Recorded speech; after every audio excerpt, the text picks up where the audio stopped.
En fait, j'étais pas vraiment prédestinée à faire du surf. Je suis tombée dessus un peu par hasard à l'âge de 8 ans. Par contre, voilà, dès la première session, ça a été une évidence. Fin 2016, après la dernière compétition de la saison qualificative, j'ai eu la confirmation que je me requalifiais sur le WSET, donc le top 17 mondial féminin. Ça fait 2 ans que je cours après cet objectif, donc ça a été vraiment voilà, la récompense de ces 2 années de travail, de remise en question, de détermination. C'est des heures d'entraînement, que ce soit dans l'eau ou alors pour se préparer physiquement. C'est un engagement au quotidien en fait. Faire ça sans plaisir, c'est très difficile. Il faut vraiment être engagé à 100% dans ce qu'on fait.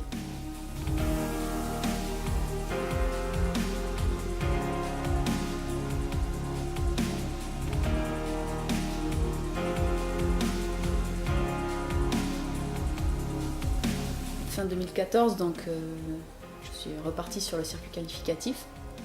Et voilà, moi je voulais à tout prix ne pas en rester là et me requalifier. Je me suis pas mal remise en question. Et je pense qu'au bout d'un moment, faire tout seul, c'est pas possible.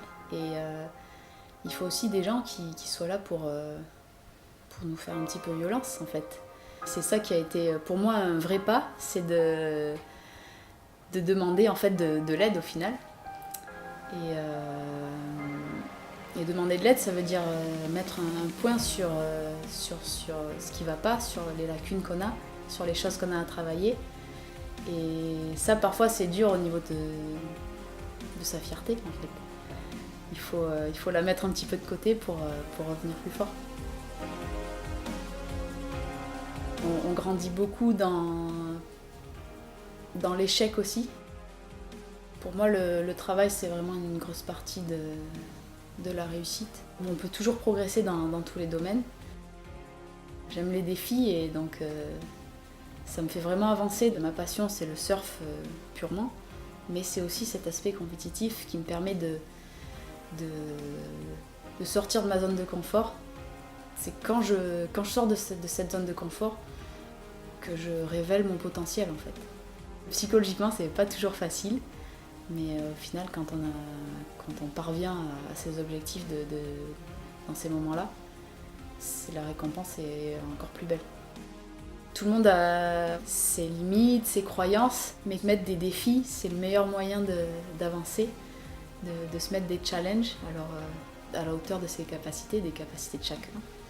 Mais voilà, je trouve qu'on se découvre dans cette démarche-là. Et souvent on se surprend. Voilà, et pas à pas, on arrive à faire des choses qu'on ne croyait pas forcément possibles pour soi-même. Moi, c'est ce qui me fait avancer et ça marche pour n'importe qui.